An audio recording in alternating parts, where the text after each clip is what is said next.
333. It's 333. That's pretty lucky.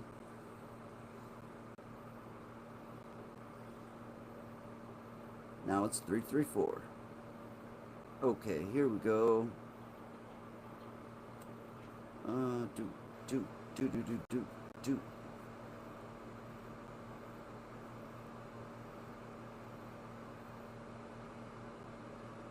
Ooh, got a lot of people that are live right now. All the time I'm like looking for people's live streams because I like to watch live streams. And it doesn't seem to be many people going live anymore. Alright, put all messages on, and then we need to share this. So share on my X. Just shooting the shit. Post. Boom. There we go. We are all shared out. This is bothering me. What am I listening to? I'm listening to frequency for my plants. Because I'm always listening to different frequencies. I believe it helps the plants grow. So let's see here. I think I got the live stream going. If I can only find my own chat. Much better connection, yes. It's because it's on my computer instead of the, what's it called? Phone. So, last night, decided to hook up the spirit box. And, it was a pretty cool spirit box session last night. I don't know why, if it's just like a mental thing, but like when the lights go out, when all the lights go out, you sit here and do it in the dark. I like doing it in the dark. It seems like it's easier for them to talk. I don't understand. Maybe they're evil entities, and the only way they can talk is when the dark is around. See, my brain never stops processing all this bullshit information that, you know. ZK says, yo, my fellow Macedonian. Yes, actually, I enjoy living here in Massachusetts. And I'm finding that I gotta hold my microphone. I'm finding that I appreciate it more as an adult. I'm starting to go back to like the mindset of when I was young, and it is definitely doing a lot for me health-wise. Go back to the roots, right? Go back to the beginning. And that's what I've been doing. And I feel great. I feel amazing. Like it's springtime, right? Things are starting to come back to life. And oh, you know what? I wanted to get into some stuff. Let's stop this noise here. So I know that there's certain rules here on YouTube, but I believe I can share videos as long as we're doing commentary on the videos. Now, I found a video that I want to share with you guys. And this video actually made me feel a lot better about my situation. And what I'm going to get into it in 1 second here. Let me just pull it up. Alright, so this is, alright, is this, that's number 4. So, alright, let's go back to number 1. Videos. That's number 4. Let's see. That's number 2. And that's number 1. Okay. Alright, so we are going to go through these videos together. I am pretty sure that I can do this. Right? This is not a violation, I don't think. As long as, because literally what I want to do is share the video and talk about it and how it correlates to my own story. So if you don't know, oh, my gangster hat. Hold on a second. I'm sorry. I got to put the gangster hat on for this story. Hold the phone.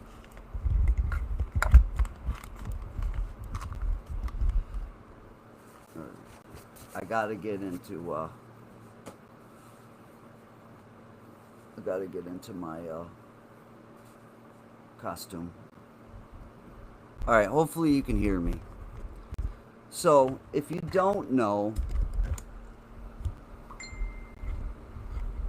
sorry, I'm just fixing the microphone here. Hopefully you can hear me better like this, because for some reason my microphone doesn't seem to want to work all the time. Alright, so if you're new to the channel, the last time I heard from you was back at the lighthouse with James and whoever his was, forgot now. Poor dog. Okay, so yes, this goes back to the lighthouse. That was actually the last video that I really traveled and shot, you know, like, my travels and videos pretty much came to a halting stop after this event. So I go down to St. Augustine to meet a bunch of friends, and I have an experience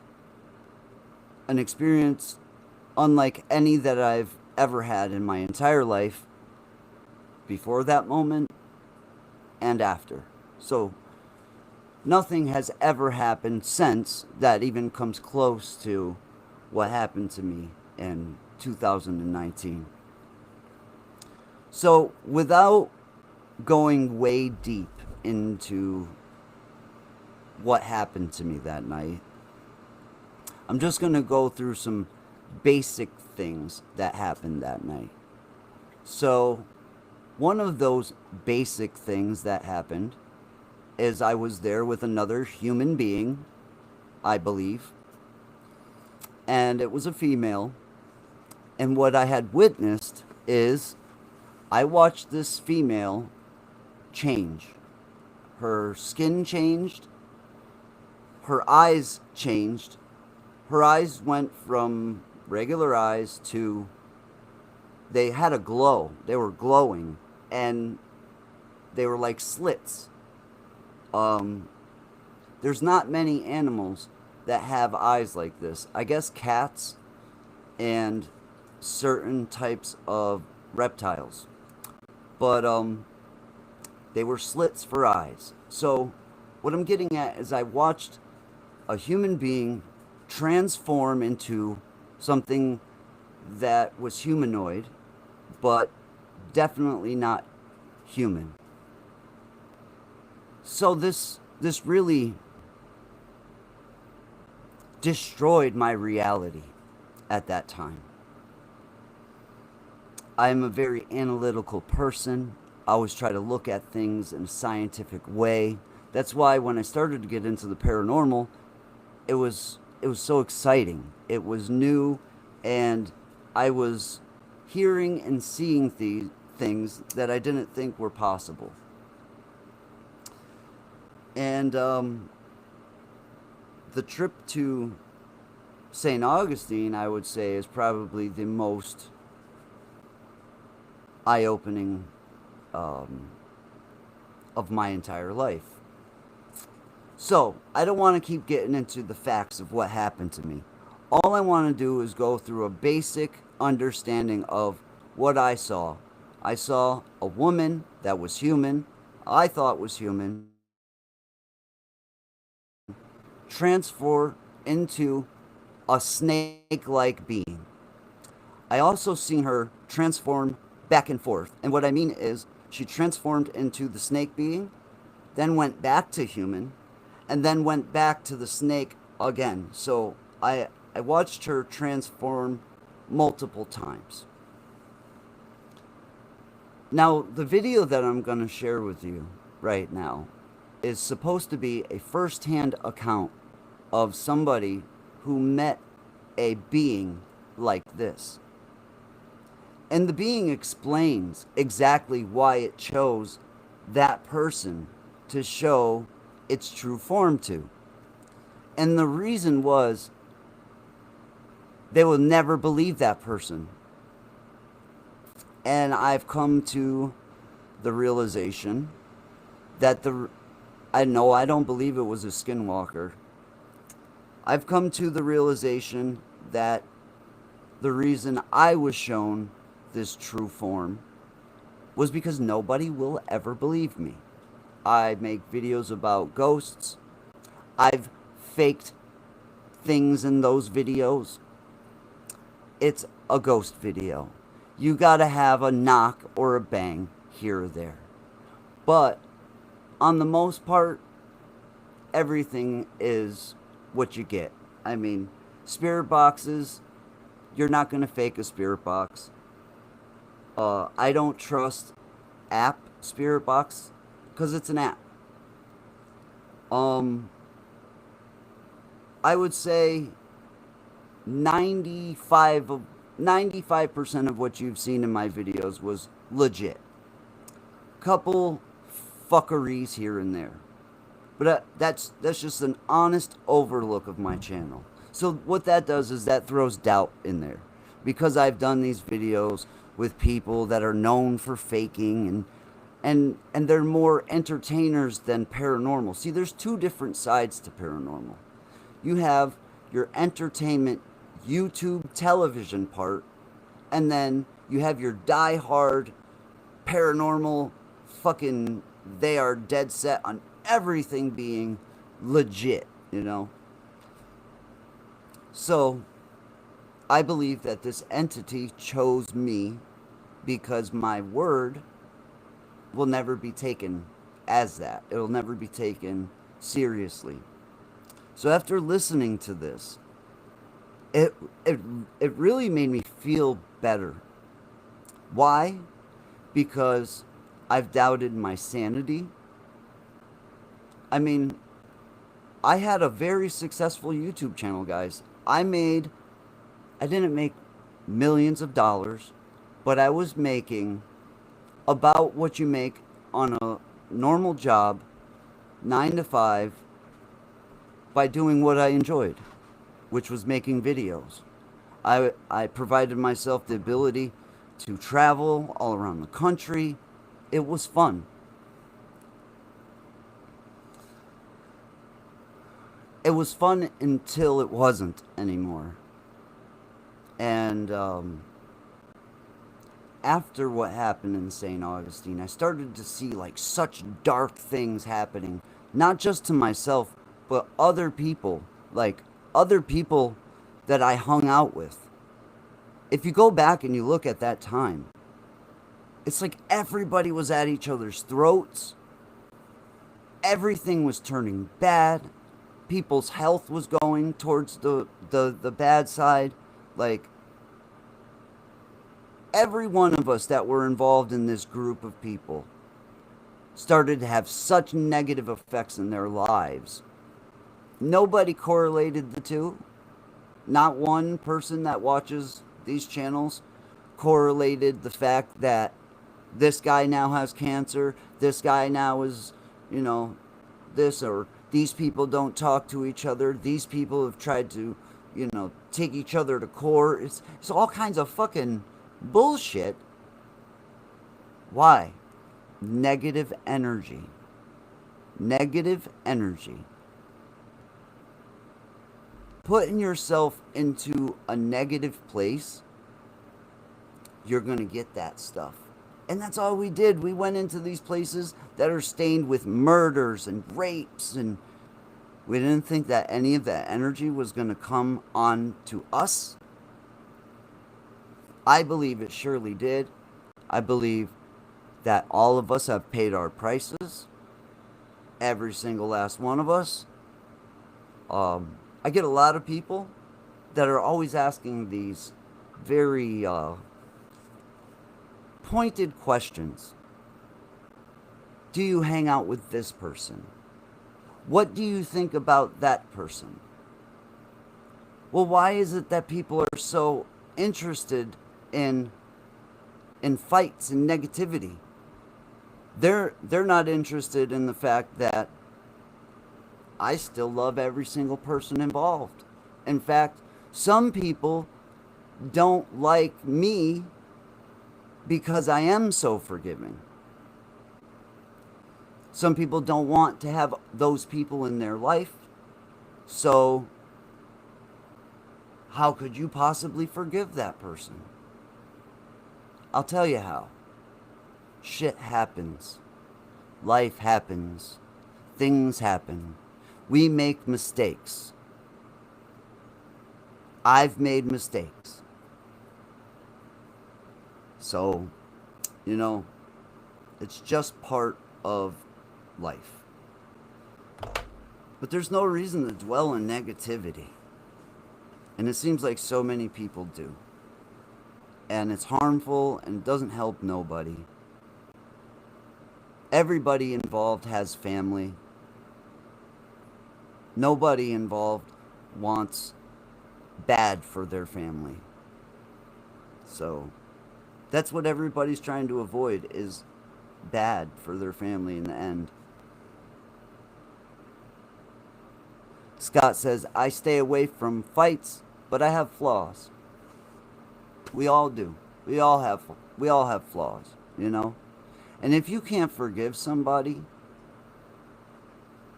you can't forgive yourself.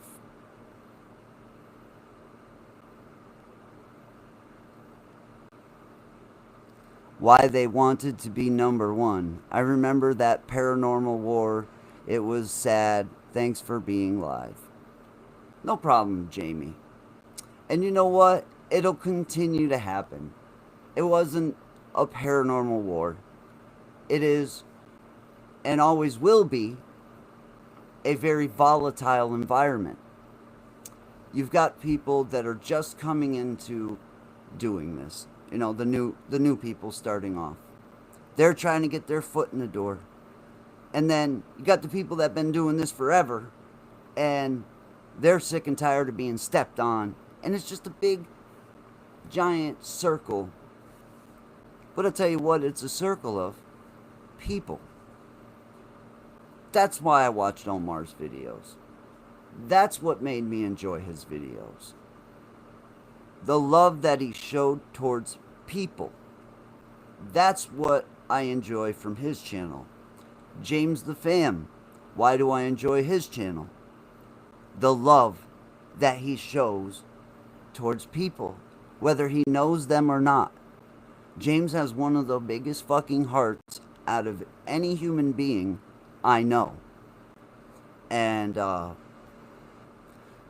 other day somebody was asking me, why don't you talk to James no more? Well, I actually do talk to James. That's the thing. People would love for there to be something negative for them to talk about. But there's not. So why not make something up? Whatever. Yeah, James is good people. A lot of people don't know, last time James came here and we hung out for like 2 months and we didn't shoot no videos. In fact, we just hung out and had fun. So I think we shot a couple videos, but it wasn't like, that wasn't the one thing that we were doing. I think James needed a break at that time because shooting videos and uploading more than 2 times a week and collecting all this footage and then editing, and then for James has to edit like this. This is how he edits. On his phone with it up to his eyes this close because you can't see without it. And I couldn't even imagine, but you know what? He does it and he keeps pushing on. Love James. Poor guy's going through a lot now. Sure was. He's always been going through a lot. But what does he do? He keeps pushing on. Even when people are pushing him down. And I'll tell you what, people will push you down constant. Another thing is, people are all your friends when you're on top of the world, right? But what about when you're not on top of the world? Where are all them friends at that moment? You know? Are they still around? Are they still in your live stream? Are they still smashing that like button? You know? I'm serious. It's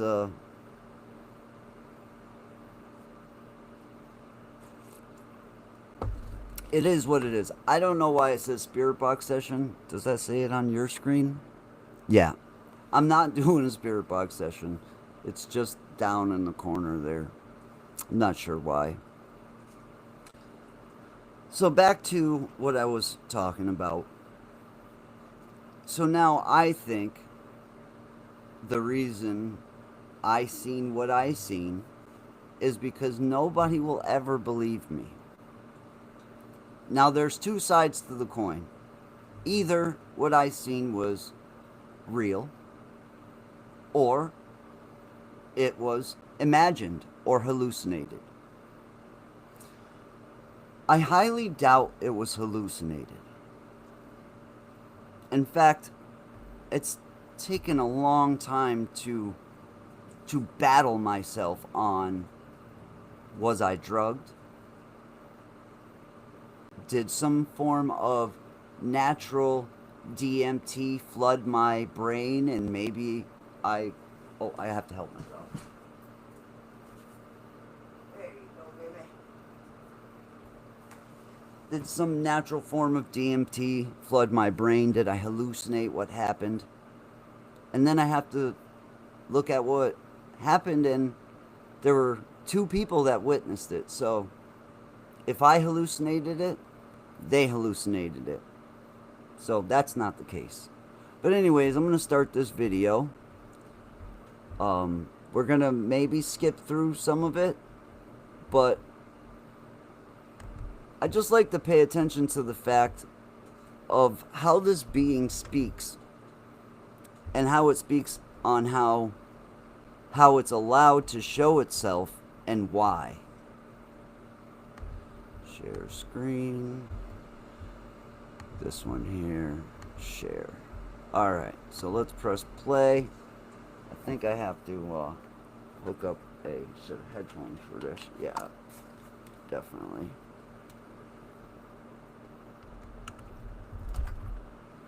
Alright.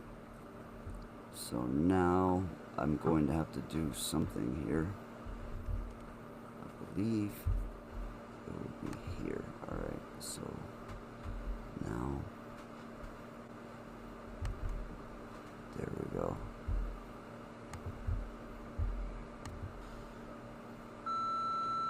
When I was a child, I was abducted in the winter of 1995. I remember lights beaming in my room, and when I looked to my right, there was a being reaching to me. After that situation, I've always felt like I was being watched. Man. Ladies and gentlemen, welcome back to another episode of Debriefed. My name is Chris Ramsey, and today we're going to be reading through a very contentious, controversial, and polarizing topic here. Do you guys get an echo? Known as the Lacerda Files. On December 16th, 1999, a file was posted to some conspiracy theory forums. This file alleged an interaction between a human being, a male from Sweden who remains anonymous, and a reptilian female who goes by the name Lacerda. So the source of the transcript is unknown, the tapes were never found, and the person who interviewed this being was never named. So therefore, we have no actual evidence of this ever happening. But that, folks, won't stop us from reading through this hefty document. This comes in 2 different files. So you have part 1, which was released in 99, and part 2, which was then later released in 2000 in April. This has been translated by a person by the name of Christian Filer. So among the varying fantastic claims, one of which being Lacerda says that her species evolved here on Earth millions of years before humans did, and they went deep underground to avoid human expansion and cataclysms. And they also allegedly control hidden underground cities around the world. Now, if all of this sounds a little familiar, that's because David Icke, a controversial figure for many reasons which I won't get into, was fascinated by the topic of reptilian overlords kind of taking over main... Capacitor cores check is okay. Fusion cores are prime for ascent. Stream, which is the monarchy and politicians and celebrities and so forth. So obviously mainstream media takes this, sensationalizes it, and makes us all look like tinfoil hat wearing crazies. But you don't need a tinfoil hat to enjoy a good story. And folks, that's exactly what we're going to be doing today. This hefty document has about 50 pages, half of which are part 2, half of which are part 1. So I'll try my best to read through as much as I can, but this will probably end up being an intermittent series that we post between other podcasts and investigations. And if this is something that you enjoy, folks, I would just ask you 3 simple things. Like this video, subscribe, and maybe leave a comment below to help out the algorithm and appease the algorithm gods that we so just had to close helplessly up my, have to serve here on tent. YouTube. Finding your private and personal information online has gotten easier. You don't have to be a conspiracy theorist to believe that your personal and private information is being sold to data brokers on the dark web, which is why this video is sponsored Yep, sorry. I got no at incognito.com/airing wild stories and just chopping it up with you guys. So this is a bit of a rare treat for myself right now. I'm enjoying this. Oh, he's got I coffee, certify so that the don't I. following is the absolute truth and no work of fiction. These are parts of a transcript of an interview I've made with a non-human and reptilian being. All right, so first off, before we get started, the little illustration that they're showing, that is the closest that I've seen. That is the closest that I've seen. I've tried to on like these AI apps type in a description and get a somewhat of a reference of what I've seen. If you look at the little picture, that is very close to what it looks like.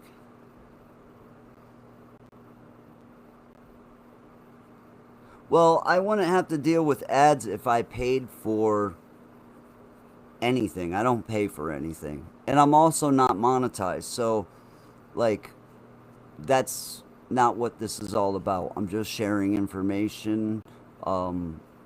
This is educational purposes only, I guess.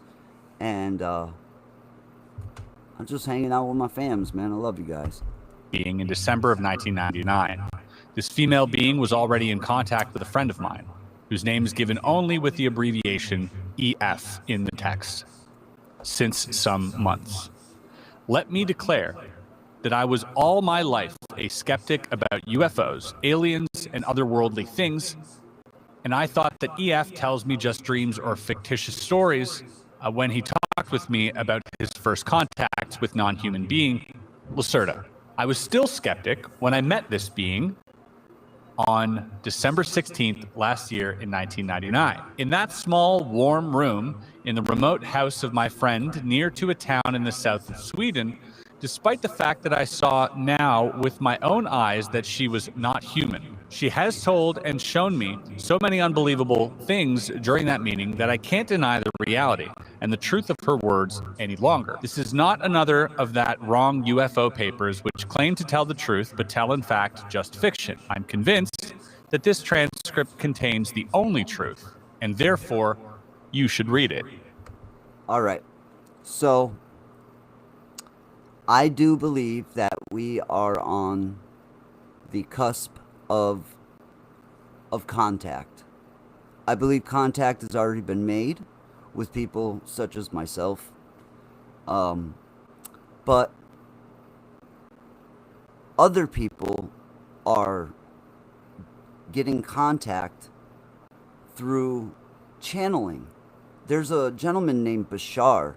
His real name is Daryl, and he channels a being named Bashar who claims to be a Sasani fifth dimension being, just coming to help us ascend to a higher dimension ourselves. Folks, again, I would just kindly ask you, suspend your disbelief. We know that this is probably going to read as fiction, but check it at the door. Let's have some fun. I talked with her for over 3 hours, so the following transcript shows you only shortened parts of the interview, because she asked me after the interview not to publish everything she had told me already now. The order of the questions in this transcript is not always the same order in which I had asked them, so it may seem sometimes a little bit confusing to you. It was not easy to delete all the important parts she had asked me to delete from the transcript, so I apologize for the maybe unusual order. I'm in the possession of the entire transcript of the interview, 49 pages, with some of my drawings of her body and her equipment. I very, very much think that this is a true document. Like, not like the I mean, I believe there's truth to the story. And also some tapes on which I have the full interview. But I will not reveal this before I have permission from her. I will send the shortened form of the still fascinating document to 4 of my reliable friends to Finland, Norway, Germany, and France. And I hope they will translate it into their own language and into other languages. And I hope as many people as possible will be able to read and to understand the transcript. If you receive it, please send it to all your friends via email or make printouts and copy them. I mean, or better yet, talk about it on Debriefed. I certify for... And then talk about it with your friends on the tube, man. All right, let's see. Let's keep Furthermore, going. the various paranormal abilities of her species, like telepathy and telekinesis, including the moving and dancing of my pencil on the table without touching and the flying of an apple around 40 centimeters over her hands, were shown to me during the 3 hours and 6 minutes of meeting, and I'm absolutely sure that these abilities were no tricks. The following is certainly difficult to understand and to believe for someone who hasn't experienced it, but I was really in contact with her mind, and I'm now completely sure that everything she said during the interview is the... I'm also going to... See, the reason I'm showing this to you guys is because it's so amazingly on point. To me, it rings true because of the little details that she gets. Now, when he's saying that she's connected to his mind, I believe they have some sort of hypnosis ability or just can straight up just connect to you, you know. And I believe it goes both ways, actually, which is odd enough. Absolute truth about our world. I'm going to interject You know here what just I could for do? a second. This is what I'm gonna do before we proceed. Okay, I want to do this, right? All right, my hand to God. May I be stricken down with all of the plagues of man if I'm lying. May my place in heaven be removed if I'm lying. While I was in St. Augustine, I saw a woman change from a human woman to what looked like a snake being. That's the truth. I'll take any lie detector. It's truth. Believe it or not, it doesn't matter to me. This is a very, very fascinating thing that I've pondered a little bit on recently. If my coffee cup decided to start talking to me immediately, like if it grew a mouth and just started talking to me and told me anything at all, I would believe it. Because this coffee cup just showed me that my reality was in fact, partially at least, a lie. Thanks, And Eddie. that this new reality, in the way that it behaves, You is know now what? shown its. And I have to say that, Eddie, I think my biggest problem is that I can't fucking believe it. When you go through something like that, it bends the mind. I'm surprised that I'm still here today.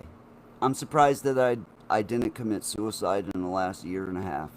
I'm surprised that I'm alive and still here. Because my mind was broken because I could not put a fucking solid answer on what the fuck just happened to me. Itself to me as being the truth. Therefore, everything that this coffee cup is going to relay to me, I will assume is the truth. And if that's what he's saying here, that's kind of what's happening. If I show you an impossibility, I am then more inclined to have you believe that whatever I say is going to be the truth. Your own objective view of reality has now been questioned and replaced by something else, something, more magical and something real. Therefore, you're going to trust. Oh, I do want to explain one thing before we go on. This being was beautiful. I cannot express how beautiful. I was thrown back. You would think that, like, you've seen a being of another species, but humanoid, you'd be scared. No, I wasn't scared. It felt very familiar. That was the strangest part of all of it. It felt very familiar. Whatever is delivering that message is telling you the truth, when in fact that might not be the truth. You might be being psyoped. And I say this Okay, with. I'm going to pause this. I'm going to go into a dark, dark rabbit hole here. But since we're doing this, we're doing this. We might as well take all the fucking gloves off, right?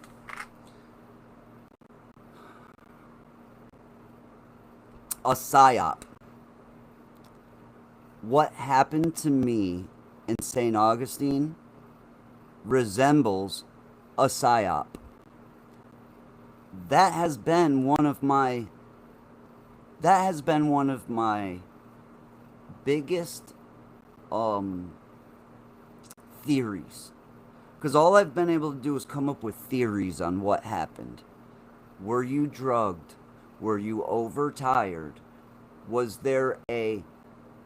Did you have an acid flashback? Because I did acid in my younger years. Did the acid come back and did you hallucinate this?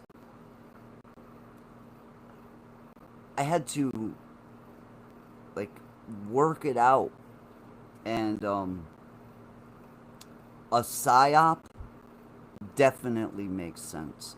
And if you know the particulars, that's exactly the moment that 5G came online. Right when COVID hit. You know what people don't correlate? How is it that COVID and 5G drop the same week, but nobody puts the two things together? Like, I remember people saying, oh, I got 5G this week. Oh, I got COVID. Anyways, a psyop makes a lot of sense. Now, I was currently dating a woman who was estranged from her husband. Her husband is highly trained in the military. If I were this gentleman, I would be highly pissed off. Very much so. So, could I have been a target? Yes. Yes, I could have been a target. In fact, chances are I probably was a target. That's probably a little drastic, but not out of the realm of possibility. I seem to believe some very crazy shit nowadays because I've been through some really crazy shit. Seems to work that way. With all due respect to everyone who's ever, in their own words, communicated with some type of entity who's shown them images or given them prophetic messages, personally, I would just be cautious with that message because of the example I just gave you. My 2 cents. We continue. Unfortunately, I have read the entire transcript and much more. This very shortened form by myself, I have the strong impression that everything I've written sounds too unbelievable to be true. That everything sounds more like a bad science fiction story from TV or cinema. Feeling. And I have doubts that anyone will believe my experiences, but they are true. If you believe it or not. They will not believe you. I can't expect from you that you believe my simple words without evidence, but I can't give you that evidence. Please read the transcript and think about it, and you will maybe see the truth in this words. So, all right, some loss in translation here. Obviously, this has been translated from a different language, so maybe just forgive the imperfect grammar here. There will be a new meeting between me and her, again, in the same house in Sweden on April 23rd, 2000, and she promised me to give me maybe some evidence of her existence. In the meantime, I collect questions, which I will ask her then. Maybe she gives me permission to reveal more of the missing parts in that transcript and about the coming war. See, I'm watching this for the believe it or first not, time with this you. makes no real difference, but I hope you will believe. I think I caught Ole K. the second half. That's what he's of going this. by. January 8th, 2000. So, I mean, what is interesting with this is that we do have 25 years of looking into anything. So if there was any type of prophetic or even just precognitive information in here that happened in the last 25 years, we'll be able to confirm or deny that, which should be interesting. So I will be saying question and answer for both Ole, the person questioning, and for Lacerda, the being answering. Question. First of all, who are you? Are you an extraterrestrial species? Or can your origin be found on this planet? Answer. As you can see with your own eyes, I'm not a human being like you. And to be honest, I'm no real mammal, despite my partly mammal-like body features, which are a result of evolution. I'm a female reptile being, belonging to a very old reptilian race. We are... Okay, before we even get going here, I want to say some things before we get going, because it's pretty cool, because I haven't seen this. I think, part 2. This is part 1 of this interview. So I seen part 2. So before we start, I just want to say that the being I came in contact with was from a binary star system. I know that for sure. So I don't know the name of the star system, but I know that it was a binary star system because it was relevant to what happened. Strange. Oh!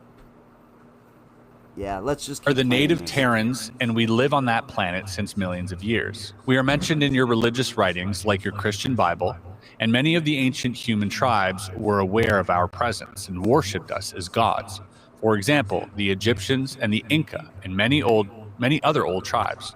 Your Christian religion has misunderstood our role in your creation, so we are mentioned as evil serpents in your writings. This is wrong. Your race was genetically engineered by aliens, and we were just more or less passive visitors of the accelerated evolution process. You must know, some of your scientists have already supposed this, that your species has evolved in a naturally completely impossible speed within just 2-3 million years. This is absolutely impossible. We have not understand this. Your creation was artificial and done by genetic engineering, not by us, but by an alien species. If you ask me if I'm an extraterrestrial, I must answer no. We are native Terrans. We had and have some... All right, so from what I seen, this is the first conflict that I see with this story, because for what happened to me, the being was from a binary star system, because she told me. And so these beings claim to be Terran, which means they're from Earth, and they claim to be the original Terrans, which means we're the aliens. We're the invader. We just forgot that we invaded. Colonies in other solar systems, but we originate on this planet. It's in fact our planet, not yours. It was never yours. That's a crazy way to answer that question, to be like, oh, yeah, we're not extraterrestrial, we're from here, but we were here before you. This is our planet. You are invading our planet currently. Question, can you tell me your name? Answer, this is difficult, because your human tongue is not able to pronounce it correctly, and a mispronunciation of our names is very offensive for some of my kind. Our language is very different from yours, but my name is, I will try to say it smoother by use of your human letters. Something like...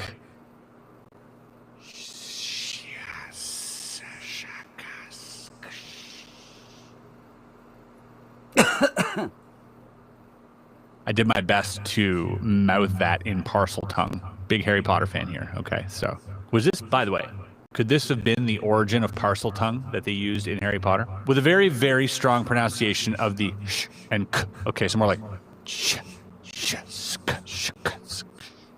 Trying my best here. We have no forenames like you, but only a single but unique name, which is divided and characterized by the way of speaking, and which is given not to children who have an own children name, but only in a special procedure in the adolescent age at the time of either religious or scientific enlightenment or awareness, as you would call it. I would appreciate it if you don't try to say my real name with your human tongue. Please call me Lacerda. This is the name I generally use when I'm among humans and talk with them. Well, my apologies, Lacerda. I didn't mean to offend your entire ancestry by calling them all, terrible things. Question, how old are you? Answer, we measure the time not like you in astronomical years, and in the revolve of the Earth around the Sun, because we usually live beneath the surface of the planet. Our time measurement depends on periodically returning cycles in the Earth magnetic field, and according to this, and said with your numbers, I'm today, let me calculate, 57,653 cycles old. I have reached my adult phase and my awareness at 16,337 cycles ago.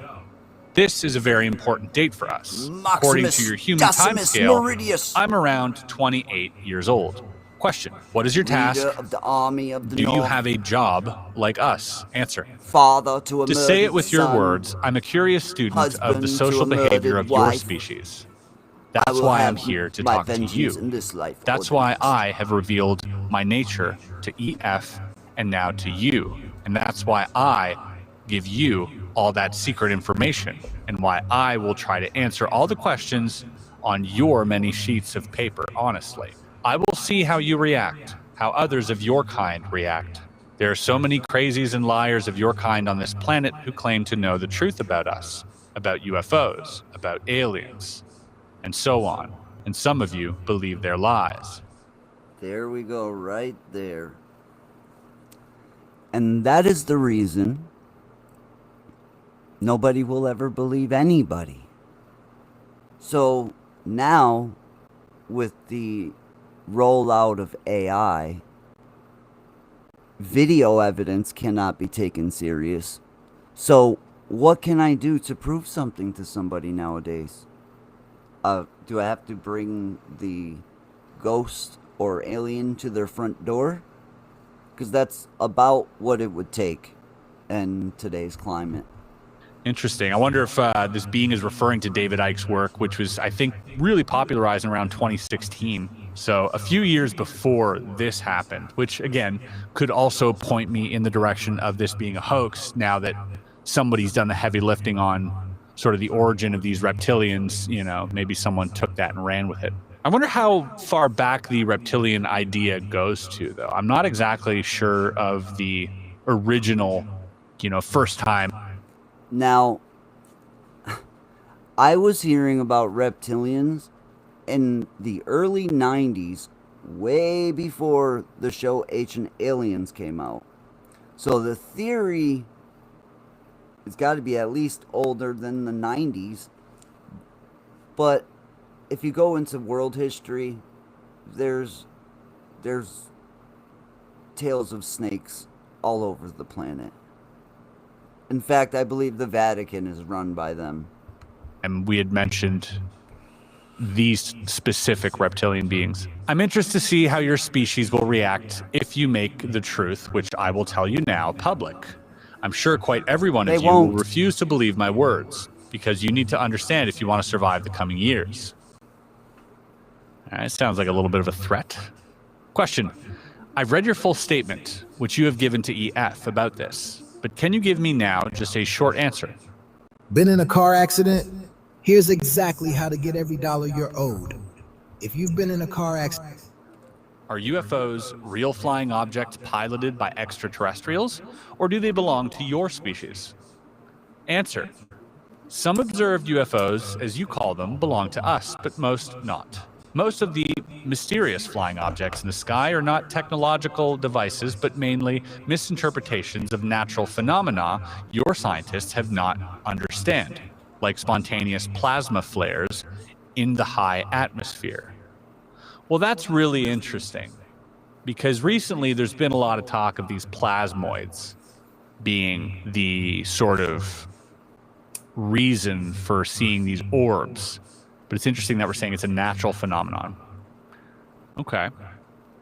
Nevertheless, some UFOs are real craft belonging either to your own species, especially to your military, or to other alien species, or at last to us. But a minority of sighted craft belong really to us because we are generally very careful with our movements in the atmosphere, and we have special ways to hide our ships.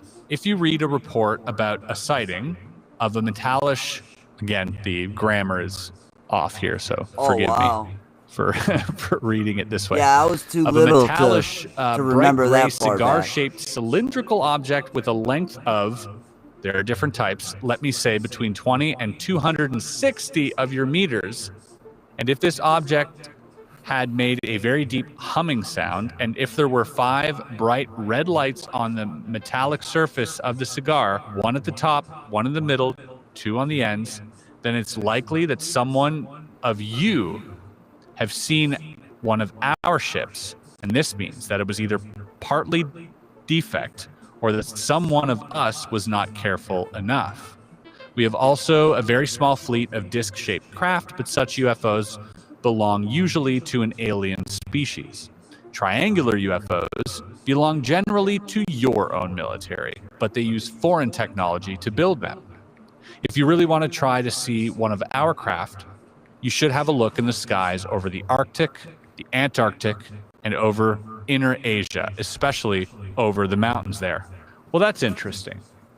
It's interesting to say that the triangular craft would be ours, because that seems to be as well. I mean, again, this person could potentially just be borrowing from ufology lore that the TR-3B, which is some type of back-engineered, alien reproduction vehicle that the military made. But that definitely does seem to fit the modern consensus of the triangular craft being more of an immaculate constellation. When we read that document a few months back, they had also mentioned that the triangular ones were of ARV origin. Again, this could all be true, or these could all be LARPs that are piggybacking on one another. The 4chan whistleblower, however, said he never observed any triangular craft, which, of course, if they were surveying the underwater mobile construction unit that was releasing these UFOs into the atmosphere, that was alien tech. They wouldn't have had access to triangular craft. So this all kind of does fit the narrative currently. Question: have you a special symbol or something like that with which we can identify your kind? Answer: we have two major symbols representing our species. One, the more ancient symbol, is a blue serpent with 4 white wings on a black background. The colors have religious meanings for us. The symbol Wonder if was I've used ever for seen certain that. parts of my society, but is today very seldom. You humans have copied it very often in your old writings. We would call it a dragon. The other symbol is a mystic being you would call a dragon in the shape of a circle with 7 white stars in the middle. This symbol is much more common today. If you see one of that symbol on a cylindrical craft I've described in my previous answer, or on some underground installation, this thing or place belongs definitely to us, and I would advise you we'll go tell away you to from leave. there as soon as possible. Ooh. What's interesting, CK, I want I to have a don't look at know something. who I bought I'm a book talking to. recently about underwater, this craft that came out from underwater, these beings that came out. I don't know I think this was who in you Spain, are. and there are multiple witnesses who described one of the beings, and one of the beings had a crest, and I do believe there was a serpent on it. Let me go get this real quick. So the book is called UFO Contact from Undersea. It is a vintage book. So it says here they were dressed in a suit of very special brilliance. It was the color of silver and reflected the lights around them. On the suit in the right breast, they had an emblem made up of a serpent No. in the form of an S, or maybe more like a Z, with rounded corners and a wide X-shaped cross Kinda like a lying snake down with 4 underneath. wings, like you said. Could this be related? I don't know, but I do like the idea of having these old books and being able to be like, oh, that looks like this, or, you know, just connecting dots. Question: the 7 stars in the second symbol you've mentioned, do they Are we mean friends the Pleiades? on Facebook? Bit of a red flag here. DM me so I can DM you back. Clearly in ufology, Pleiadian star systems, the Pleiadian star system is very popular. You know, Pleiadians are like some benevolent species, highly intelligent.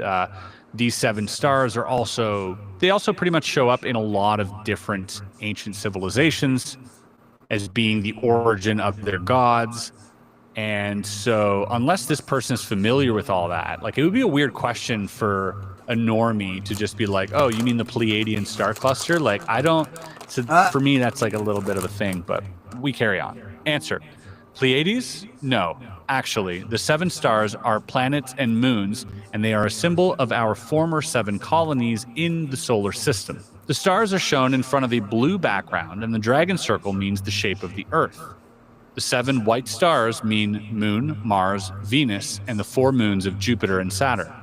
We had colonized in the past. 2.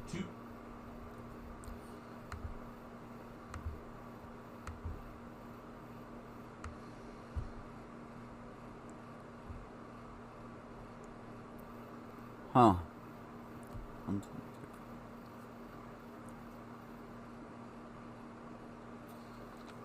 So that's supposed to be the shape of the Earth. So if that's the shape of the Earth, it's The just dragon strange. circle means the shape of the Earth. Qui contra nos. So something snake. What is contra? Gonna have to look that up.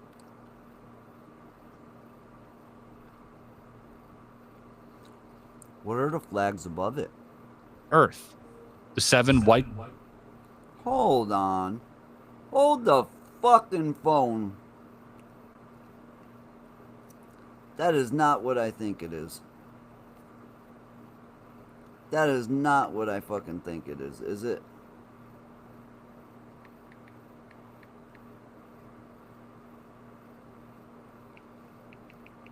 What is it?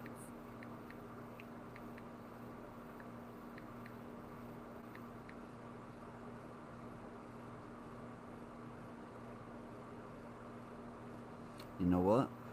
Let's just Google the shit.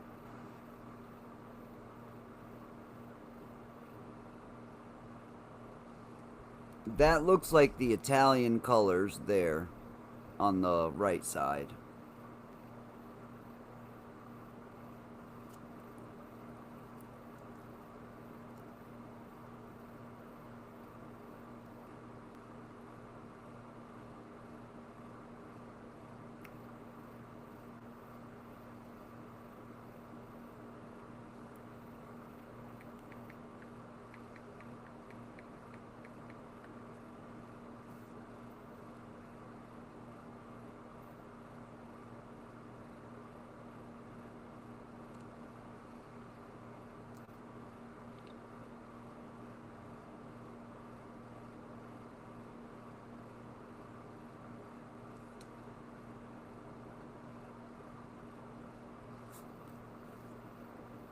Alright, if it was the other way around, it could be Chad. Colombia has the same colors, but it's in... Oh, wow. Oh, nah. Romania. That makes a lot of sense. Romania. That makes a lot of fucking sense. Sorry, I'm just looking up these maps. Which map can it possibly be? The top corners. One is just... The only one it could be is that's Italian with the green or Omen. Yeah, there's not many that look like the Italian. Italy is one in its own. Oh, Ireland has orange, but it's not even close to the same. Mexico. Mexico looks a lot like the Italian flag. How the fuck are we supposed to tell Mexico from Italy? Just the darkness of the green? Literally, they have the same flag. It's just the... Its stars mean Moon, Mars, Venus, and the 4 moons of Jupiter and Saturn. We had colonized in the past. 2 colonies are no longer in use and abandoned, so 5 stars would be more correct. Question: as you have not allowed me to make photos, what would be very useful to prove your real existence and the truth of this story? Can you describe yourself detailed? Answer: I know that it would be helpful to prove the authenticity of this interview if you can make some photos from me. Otherwise, you humans are very skeptic. That's good for us and for real alien species acting secretly on this planet. So even if you had such photos, many of your kind would say that they are fraud, that I'm just a masked human woman or something like that. That would be very offensive for me. You must understand that I can't give you permission to make photos of me or of my equipment. This has various reasons, which I want not to discuss with you further.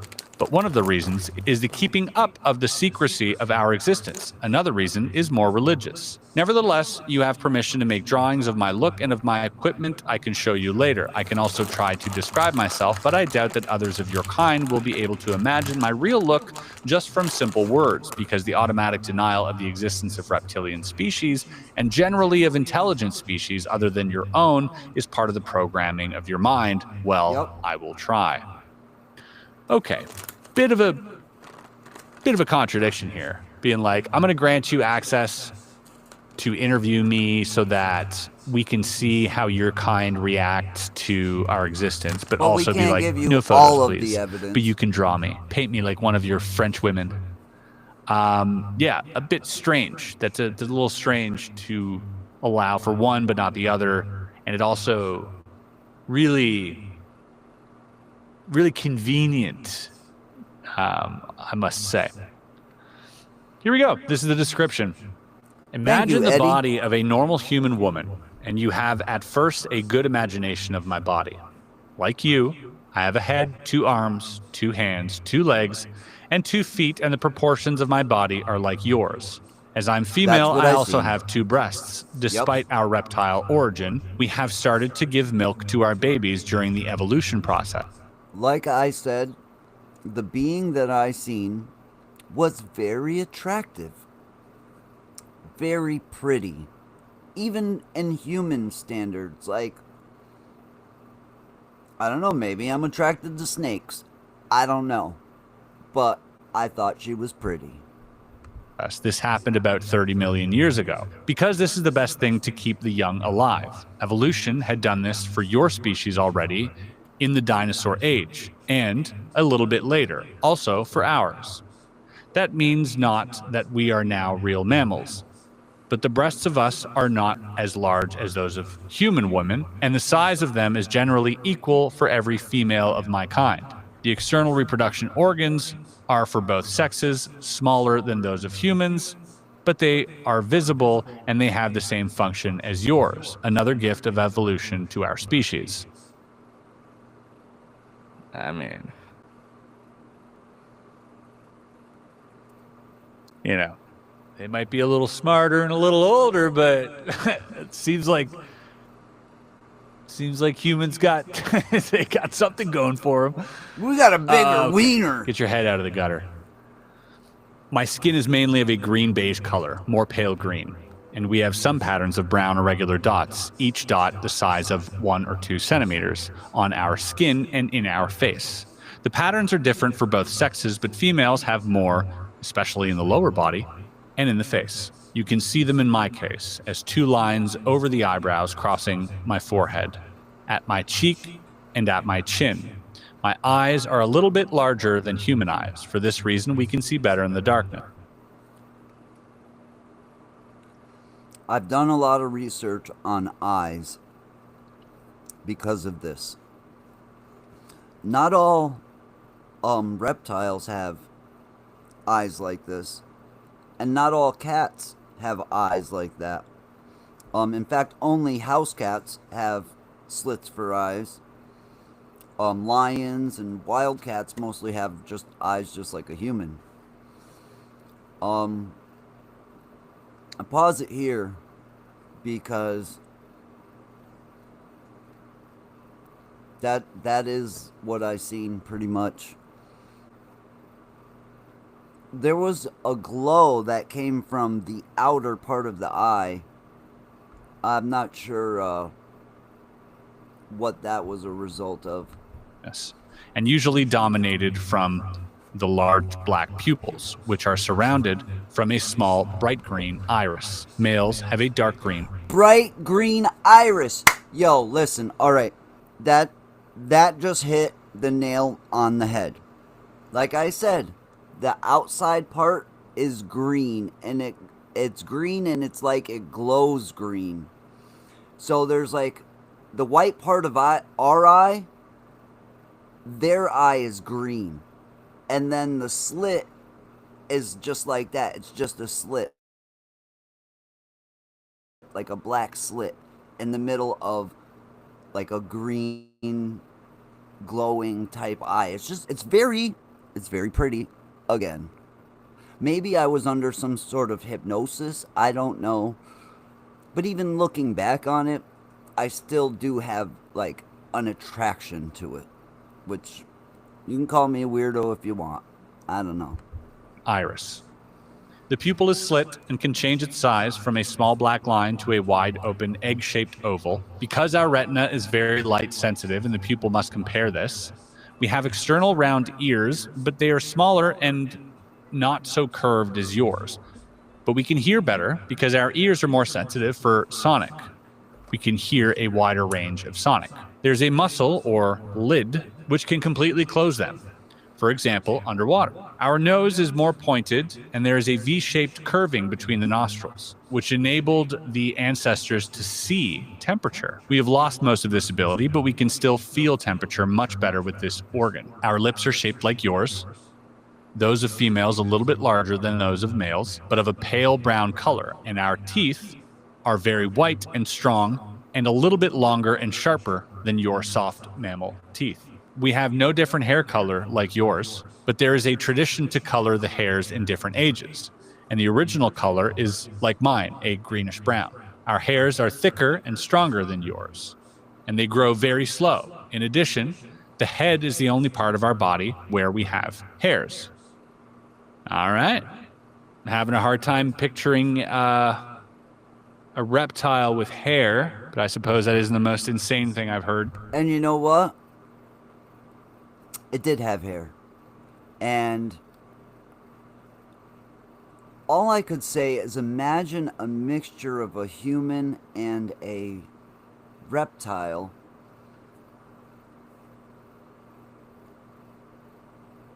Better, it's hard to explain. So far, our body, arms, and legs are similar in shape and size to yours, but the color is different. Green beige, like the face. And there are scale-like structures on the upper legs, over the knee, and upper arms, over the elbow. Our 5 fingers are a little bit longer and thinner than human fingers, and our skin on the palm is plain. So we have no lines like you, but again, a combination of scale-like skin structure and of the brown dots. Both sexes have the dots on the palm, and we have no fingerprints like you.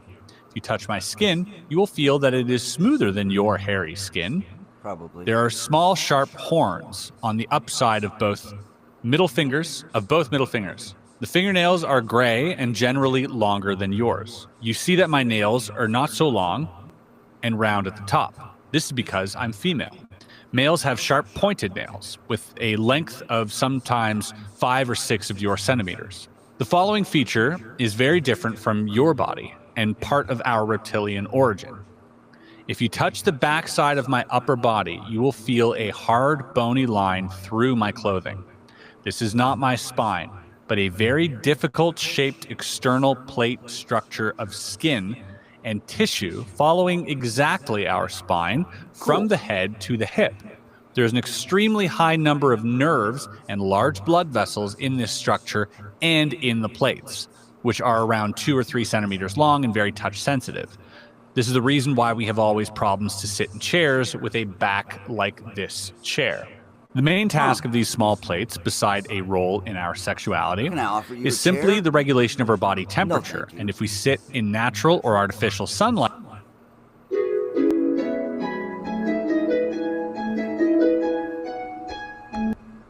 these plates become more blood-filled and the vessels become wider, and the sun is able to heat up our reptilioid blood, which circulates through the body and through the plates for many degrees, and that gives us a great pleasure. What else is different from your kind? Oh, we have no navel because we were born in a different way to your mammal birth. The other exterior differences from your kind are minor, and I think I must not mention all now because most of them are not visible if we wear clothing. I hope the description of my body was detailed enough. I would advise you to make some drawings. Okay. How bizarre. One thing I will say, and one thing that I do appreciate, whether this is a LARP, you know, a pretend story, or an actual occurrence, is the inclusion of such biological details.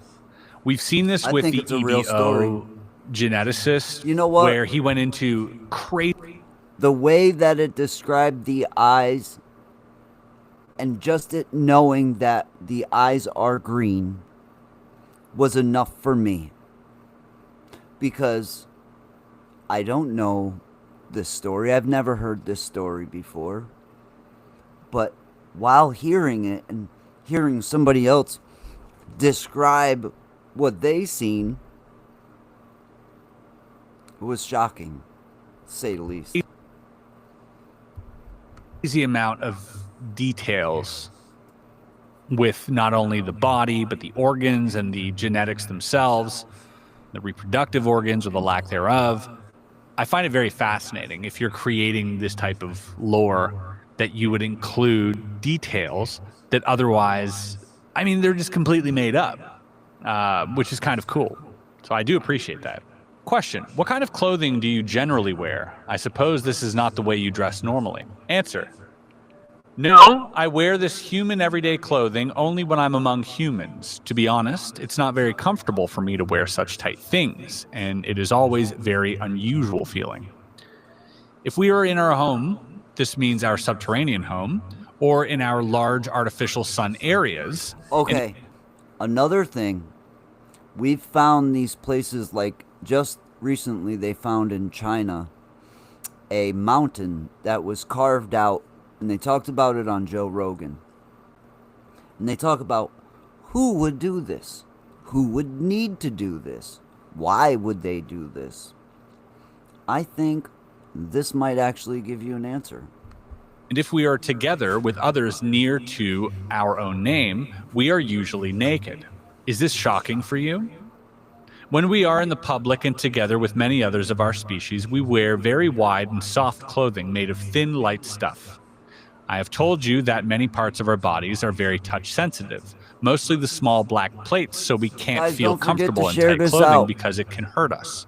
Man helps. and woman wear often the same kind of clothing, but the colors are different for the sexes. Interesting.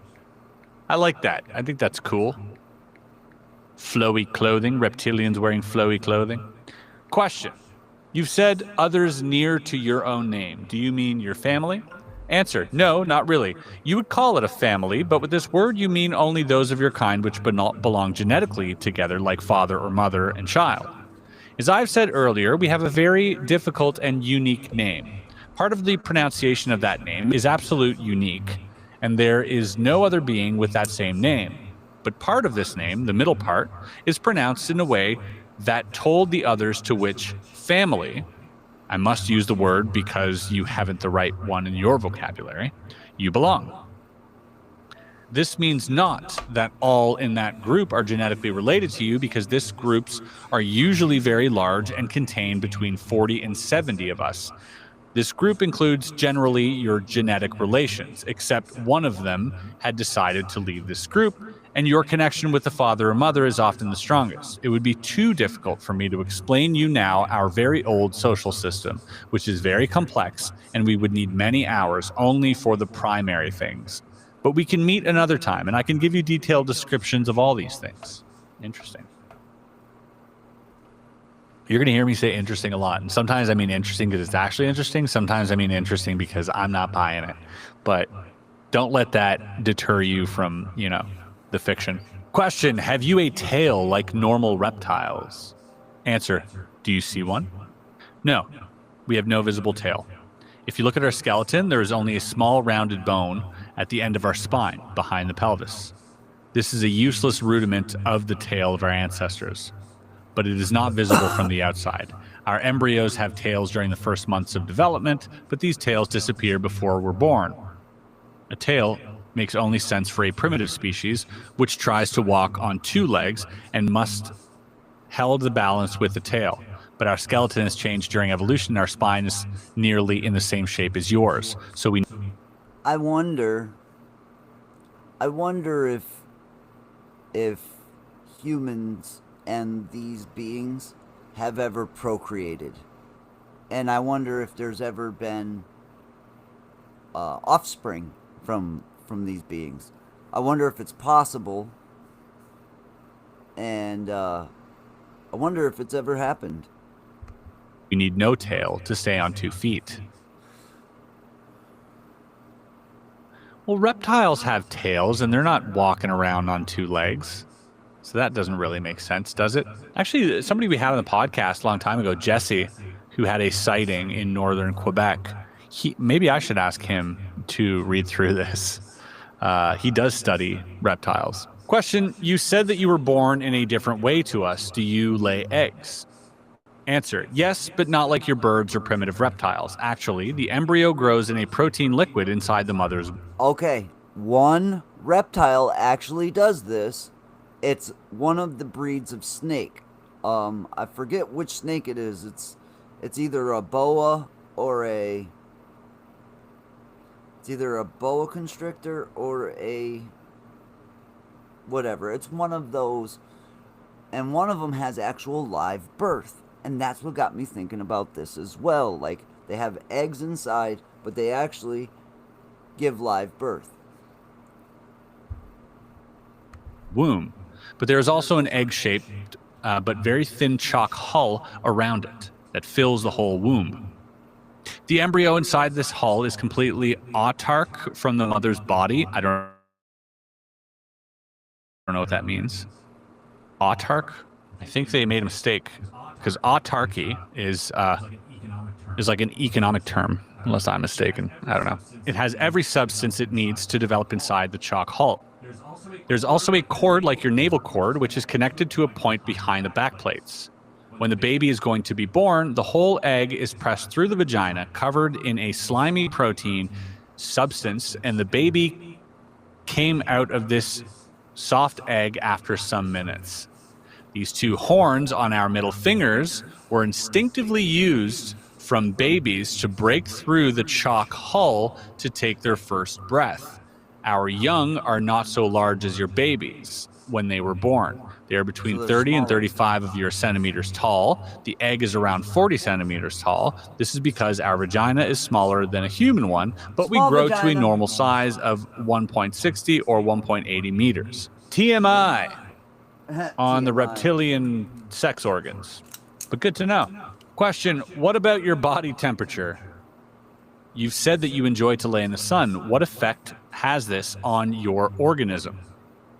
Answer, we are no mammals, as reptiles, our body temperature depends on the temperature of our surrounding. If you touch my hand, you will maybe feel that it is colder than yours because our normal body temperature is around 30 to 33 degrees centigrade. If we sit in the sun, especially naked with our row of small back plates in the sun, our body temperature can rise for 8 or 9 degrees within minutes.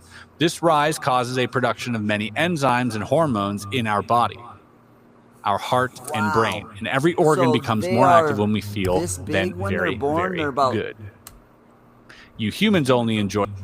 So 35 centimeters is less than 4 inches.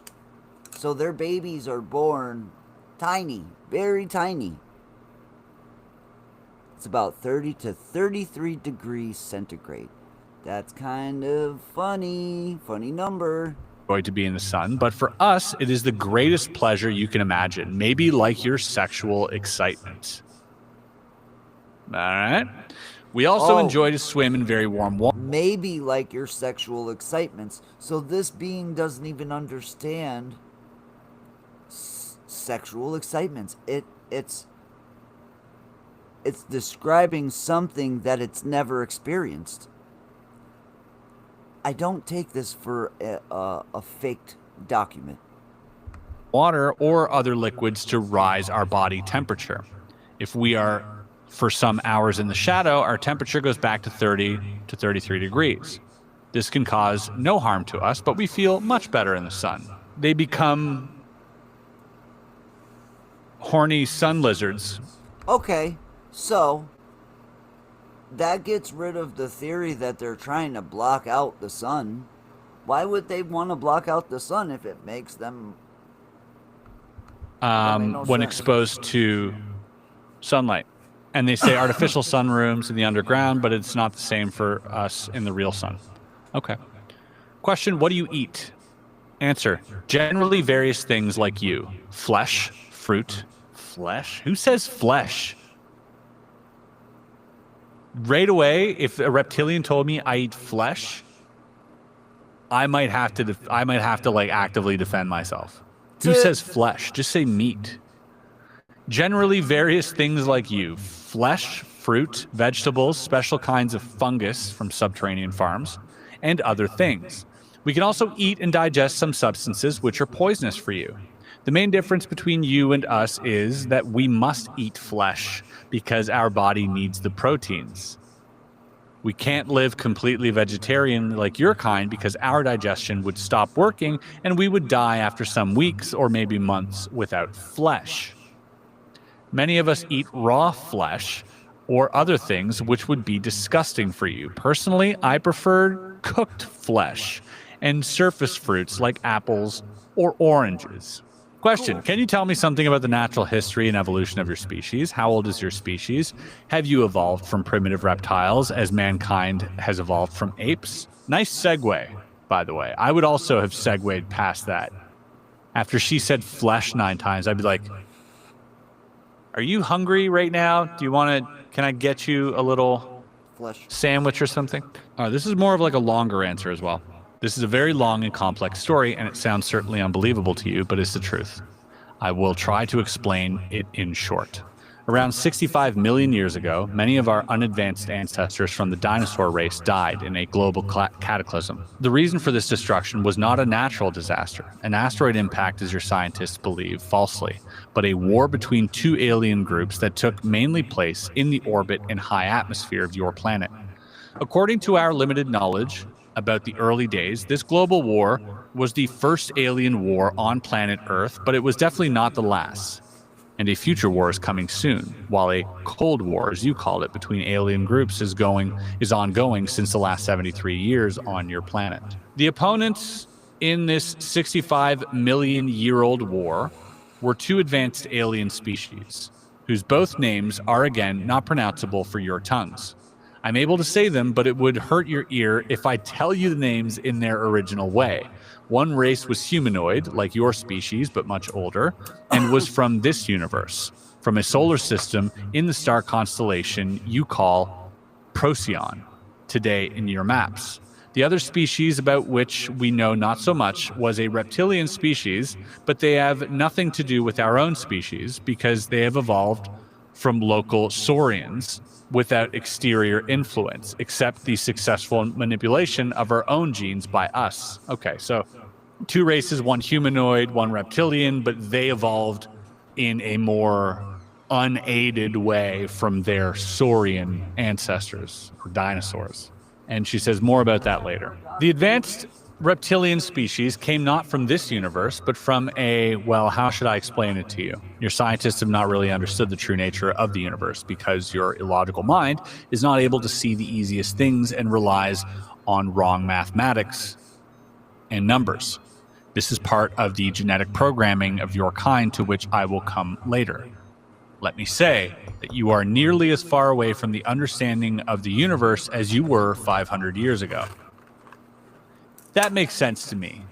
I feel like we might have even been closer 500 years ago to understanding the true meaning of the universe versus now, because I think now we're able to sort of dissect and study the universe a little bit more, but that brings us nowhere closer to perhaps a deeper spiritual, existence here in this universe. To use a term you will maybe understand, the other species came not from this universe, but from another bubble in the foam of the omniverse. Okay.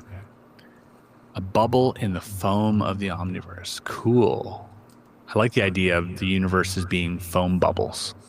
You would call it maybe another dimension, but this is not the right word to describe it correctly. By the way, the term dimension is generally wrong in the way that you understand it. The fact you should remember is that advanced species are able to walk between bubbles by use of, as you would call it, quantum technology, and sometimes in special ways only by use of their mind. My own species had also advanced mental abilities in comparison to your species, but we are not able to do the master string / bubble changing without technology. But other species active on this planet are able, and this looks to you like magic as it had to your ancestors. Okay, that's cool. I like the idea of traveling through dimensions. Like, in the scale of evolution, you would have sort of like us being at the bottom of the totem pole. A little bit higher would be perhaps somebody that can manipulate gravity with a craft. Even higher than that is using more technology to now penetrate through these dimensions. And even higher than that would be some type of species which has reached this spiritual apotheosis and who can now travel through dimensions by simply using intention. I mean, that sounds like very peak evolution to me. Back to our own history. The first species, the humanoids, had reached Earth around 150 years before the reptilians, and they built some colonies on the former continents. There was a large colony on the continent you call Antarctica today, and another one on the continent you call Asia today. These people lived together with animal-like saurians on the planet without problems. Okay, so animal-like saurians being the dinosaurs. When the advanced reptilian species arrived in this system, the humanoid colonists from Procyon tried to communicate peacefully, but they were not successful, and a global war started within months. You must understand that both species were interested in this young planet not for its biology and underdeveloped species, but for only one reason: raw material, especially copper. To understand this reason, you must know that copper is a very important material for some advanced species, even today, because it is, together with some unstable materials, able to produce new stable elements if you induce a high electromagnetic field in the right angle with a high nuclear radiation field to produce an overcrossing of fluctuating fields. All right. So I'm going to go way above and beyond and say that this being is actually referring to an element that can power their vehicles, because I was listening to another document where the US government made a deal with the aliens for technology in return for some favors. And so we entered to this deal, and the beings gave us technology, but they gave us technology that we would have to depend on them for the fuel. Element 115, if you've ever listened to Bob Lazar talk about Element 115, it's the basis for the drive on the vehicles that they were reverse engineering. Now, if we need Element 115, we're screwed because we have none of it. In 2006, 2 Russian scientists synthesized a little bit for like 6 seconds or a sixth of a second or some crazy shit. But we don't have element 115. But what we do have is copper, exactly like this being is talking about. And this actually might be the answer to the government's problem. So if you're the government and you're listening, listen to Lacerda. The fusion of copper and other elements in such a magnetic radiation field chamber can produce a force field of special nature that is very useful for various technological tasks. If there is a physicist out there that understands what the heck I just said, please leave a detailed comment below. I might otherwise be inclined to use my own personal GPT assistant to help me dissect some of this. And that's exactly what I'm going to do. I'm going to read this to ChatGPT, see what she says. Does this make sense? And can you please deliver that verdict to me in a way that a 8th grader would understand? So it says, yes, the idea in the document makes some sense, but it's also highly theoretical and not something science has fully proven. It sounds like it's describing a way to change materials and create special force fields using a mix of strong magnetism, radiation, and copper. Copper is important because it might help create new elements. If you blast copper with a strong magnetism and nuclear radiation... If you blast copper with... I'm going to tell you exactly how to make it. So, what they're telling them to do in this is to take copper and blast it with the Large Hadron Collider. And if you put copper into the Hadron Collider and blast it, it turns into a new element. I guarantee that's where he's going with this. At just the right angles, you might cause a reaction where the atoms behave in a new way, okay? Final verdict, the idea isn't impossible, but it's also not confirmed science. Some of it sounds like real physics, while other parts feel theoretical or even sci-fi level speculation. If true, it could be connected to exotic technology, possibly even things like advanced propulsion or force fields. Cool. It is advanced propulsion. I like that ChatGPT also has an open mind. That gives me, some hope. But it says, but the base for this is an extremely complex formula you are not able to discover because of the restrictions of your simple mind. Can we stop with the condescending alien language? You don't have to remind us at every turn that we are inferior. Need I remind you of our genetically superior appendages? Also strange to me is that they would be so advanced, so much superior, so much better, but we have the sun. Like, the one thing that gives them the most pleasure in the world is the sun, and they don't bask in it every day. They use artificial suns. To me, that's a bit of a red flag, because the things that we do, human beings, for these types of arousal, some humans will stop at nothing. If it meant coming out from these caverns, so be it. I just find it weird that but maybe we get into that. Maybe the answer in here clarifies that a little bit. Both species wanted to have the copper of planet Earth, and for this reason, they fought a not very long war in space and orbit. The humanoid species seemed to be successful during the first time, but in the last battle, the reptilians decided to use a mighty experimental weapon, a special kind of fusion bomb, which should destroy the life forms on the planet, but should not harm the valuable raw materials and the copper. The bomb was fired from space and detonated at a point of your planet called Middle America today. As it detonated in the ocean, it produced an unpredictable fusion with hydrogen, and the effect was much stronger than the reptilians had expected. A deadly radiation, an overproduction of fusion oxygen, a fallout of different elements, and a nuclear winter for nearly 200 years were the results. Most of the humanoids were killed, and the reptilians lost their interest on the planet after some years, for, even for us, unknown reasons. Maybe because of the radiation. Planet Earth was on its own again, and the animals on the surface died. By the way, one result of the fusion bomb was the fallout of different elements and the materials created in the burning process, and one of that material was iridium. Your human scientists today see the iridium concentration in the ground as evidence for an asteroid impact that killed the dinosaurs. That is not true. But how should you know that? Okay, interesting. I don't know enough about paleontology to confirm or deny that, but I think that's an interesting part of the story. Well, most of the dinosaurs died. Not all in the detonation, but in the bad things which came after the war, especially in the nuclear winter and in the fallout. Nearly all dinosaurs and reptilians were dead within the next 20 years. Some of them, especially those in the oceans, were able to survive for the next 200 to 300 years, even in this changed world. But these species also died because the climate had changed.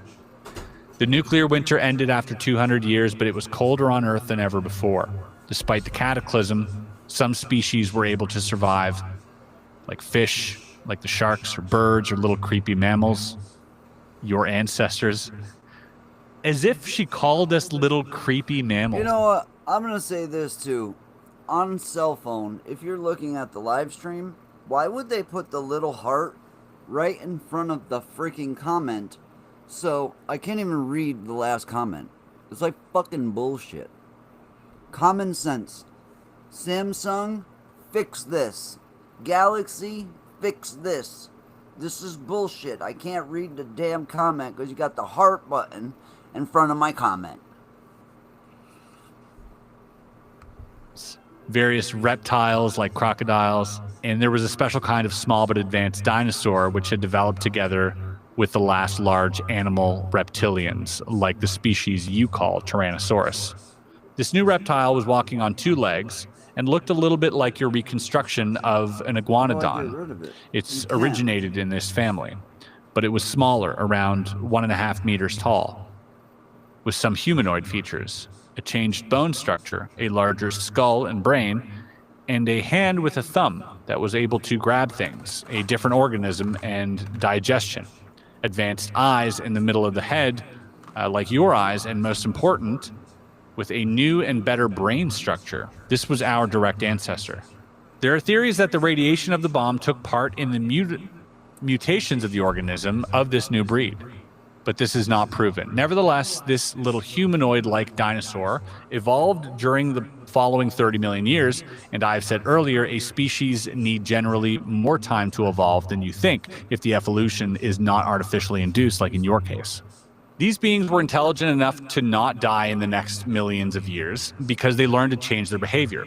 They lived in caves instead of in the cold nature, and they learned to use stones and branches as first tools and used fire as to help warm them, especially to warm their blood, which is very important for our kind to survive. During the next 20 million years, this species was divided by nature into 27 subspecies. Unfortunately, former reptilian species were prone to divide themselves in a more or less illogical way into subspecies during the evolution process. You can clearly see this in the unnecessary high number of animal dinosaur species in earlier times, okay? And there were many, mainly primitive wars between this subspecies for dominance. I mean, no way to disprove that. Well, nature was not very friendly to us, and as far as we know, the 27 subspecies were extincted in primitive wars and in evolution because their organism and mind was not developed enough to survive. And as a main reason, they were not able to change their blood temperature in the right way when the climate changed. 50 million years after the war and after the dinosaurs, only 3, now also technological, advanced reptilian species were remaining on this planet together with all the lower animals. Okay. Through natural and artificial crossbreedings, these 3 species were united to one reptilian species, and through the invention of genetic manipulations, we were able to eliminate the dividing prone genes in our genetic structure. According to our history and belief, this was the time when our final reptilian race, as you see me today, was created by use of genetic engineering.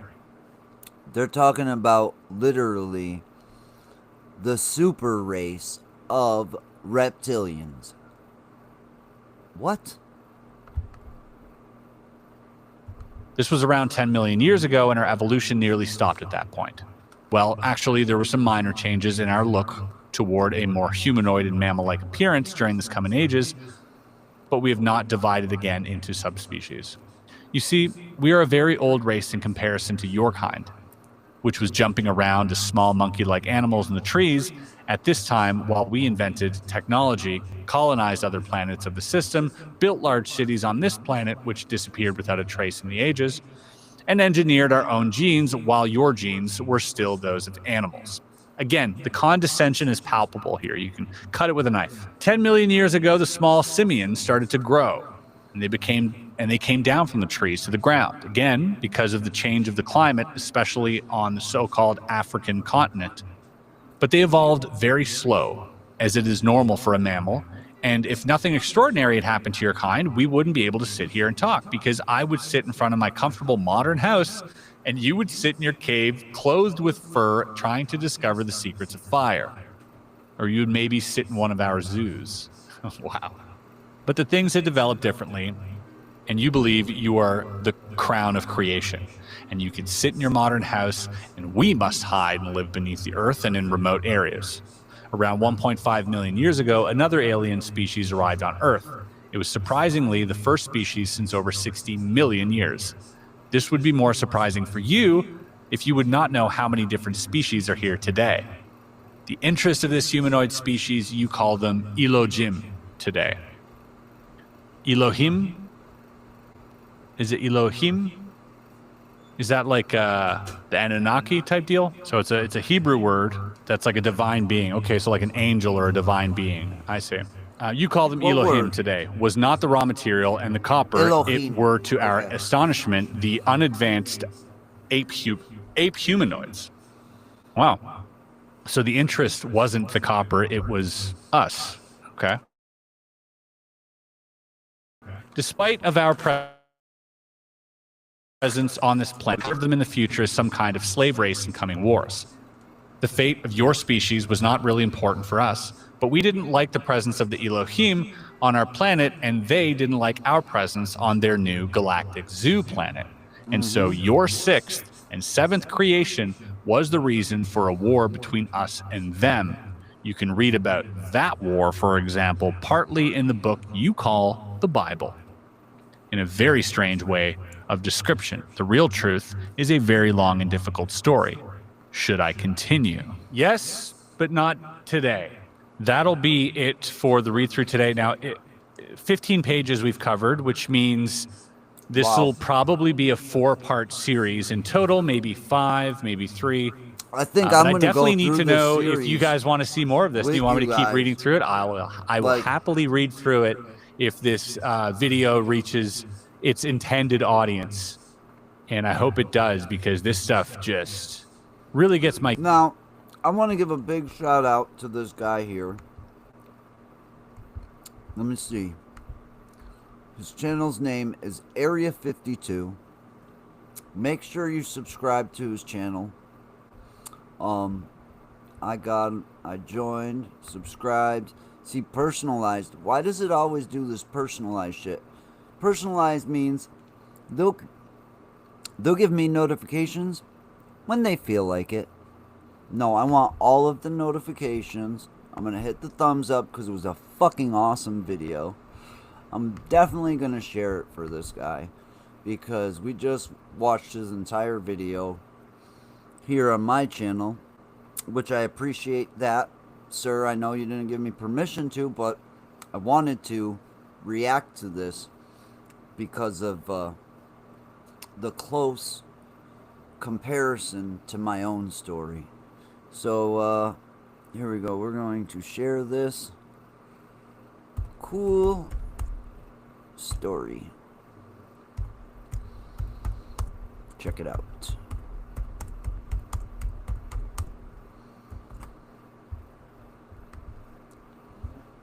So now we go back here. We stop sharing.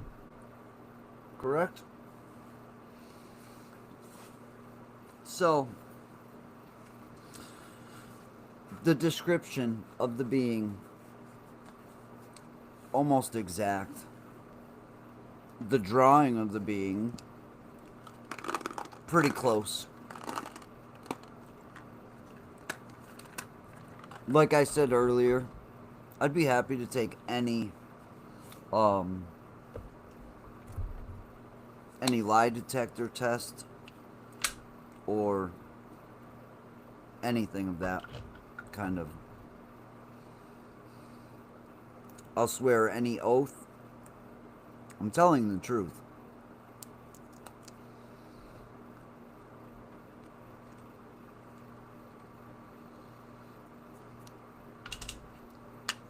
So, where am I at?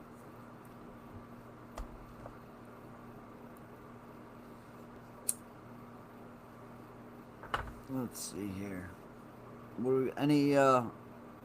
Anybody got anything to add in the chat before we oh shit. I got somebody's message.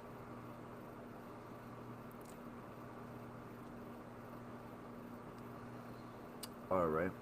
So, I believe that is it. For the most part.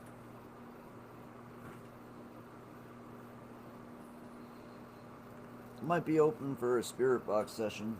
Oh, I'm done with storytelling. I could put my regular hat on, right? Here we go. Put my regular hat back on.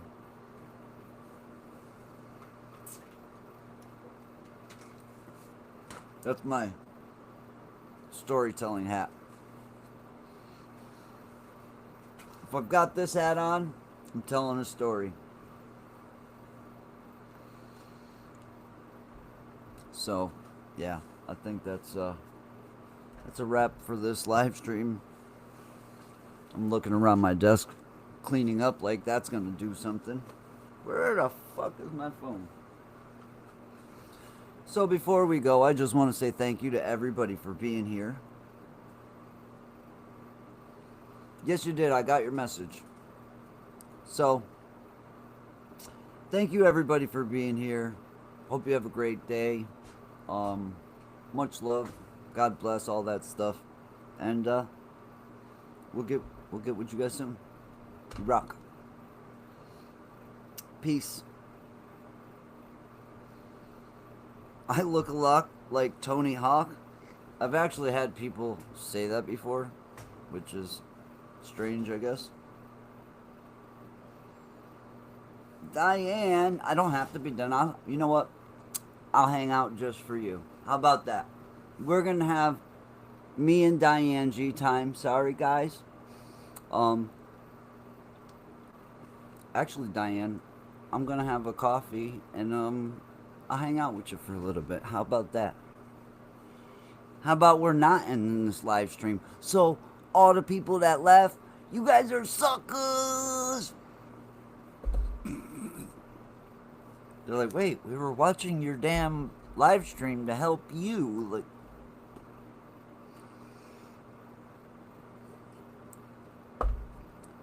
see these monologues that I have with myself? Oh, I grew the most amazing magical thing on the planet. Can you guess what it is?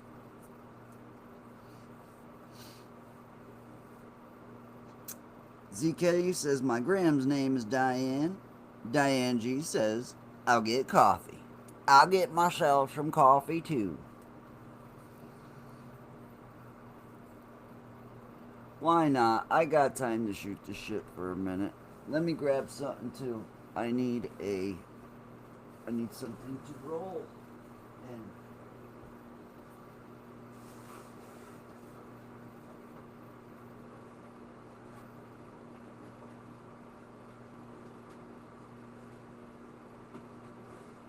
oh no. Oh no.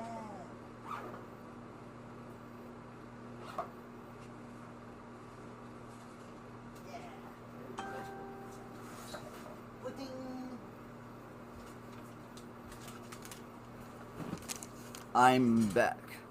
See, the only thing I don't like about YouTube, like the live streaming part, is I can't play music.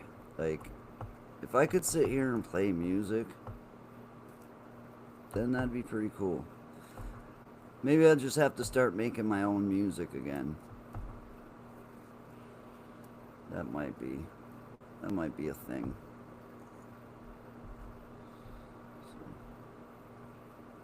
Just give me a second here. My simple human brain can only take one task at a time on. So what'd you guys think of the Lacerda files?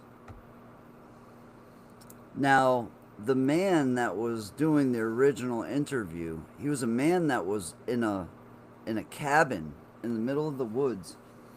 And so, would he be somebody who would write a story like that? Yes, it's in the possibility. The guy's in the woods with nothing else to do but have an imagination. So, could he come up with an elaborate story such as this? Answer is yes. But what I'm getting at is, how come his description of this being is exactly what I seen? And for me, that's confirmation. For everybody else, I know that that's not much for you guys to go on. But for me, this story, it's real. I could tell by the way the being is communicating, the way that I was communicated with, the disdain that is shown towards our species in a way.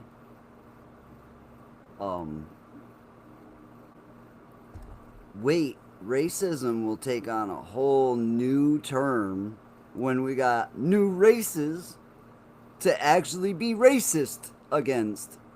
Like, isn't a race a bunch of beings? Aren't we all from the same race? I believe we are. I believe if you actually look, we are all part of the same exact race. And I know some fucking asshole out there will probably say, hey, I'm not fucking... Yeah, you are. You're part of the human race. You evolved. Your skin color has nothing to do with who or what you are. Be racist against aliens, man. Be a real racist. Be a true racist. Be a ballsy racist. Don't be a racist. Maybe that's the answer. Who knows, right? Ugh. I feel like I've been looking straight into the sun for forever. Looking at the screen for so long. I believe it's because I was reading as well. I do need glasses, so it's probably because I need glasses and it affects my sight. Here we go. Where, oh, where? I'm good, thanks. Are you doing okay? Bud, sorry. I'm good, thanks. Are you doing okay? Sorry your truck isn't going. My truck? I don't even have a truck. So, it's definitely not going because I don't own a truck. But if I did, you could be damn sure it would be going. Why are we talking about trucks, Diane? I don't know. Eddie and Jen, thank you for being here, of course. Thank you for having me up on your panel the other day. I had a lot of fun. I'm starting to break out of my seclusion. I like seclude myself from everything. And I'm starting to come out of it. So, thank you for having me up. I had a lot of fun, and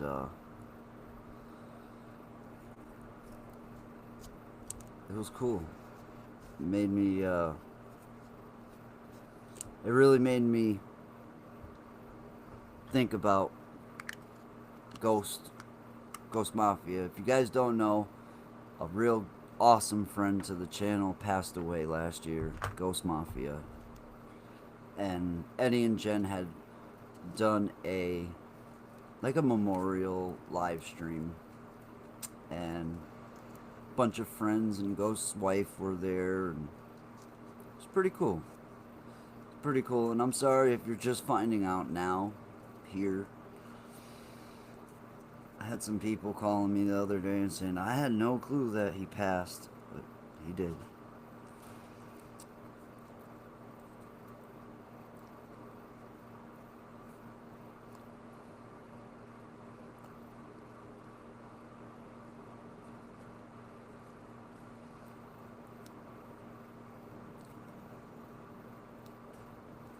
So, are there any reptilian beings in the chat that would like to speak to us and tell us about your race?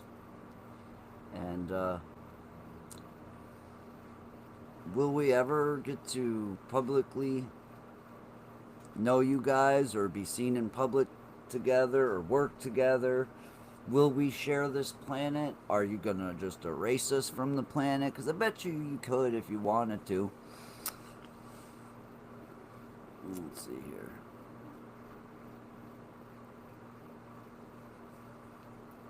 Appreciate that, Eddie. This illusion goes away.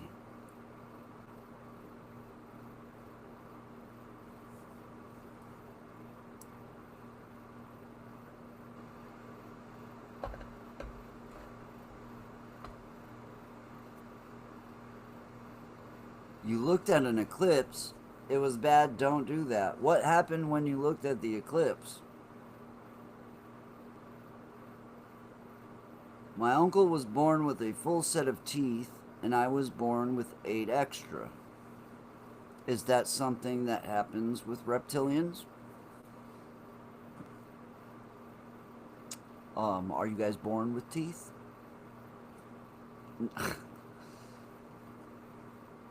If any life form wanted to harm us, it would be done by now, don't you think?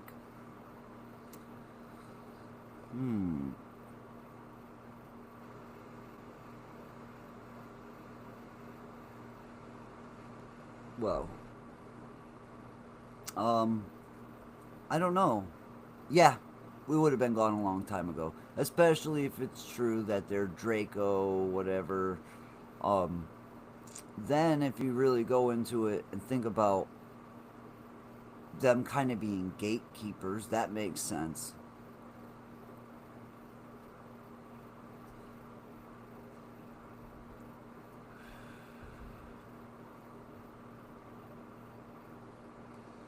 They remove the teeth. Why would they remove your teeth? Like, That makes no sense. He was born with teeth. Let's rip them out. What the fuck? Let the kid have some teeth, man. What the fuck? Oh, at a young age. Oh, the extra teeth.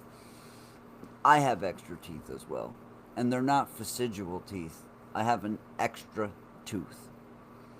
And the dentist,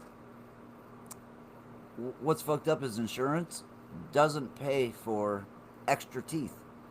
Because I guess there's only supposed to be a certain amount of teeth in the human mouth. And according to them, that tooth doesn't exist. So, yeah, I can't get it pulled out.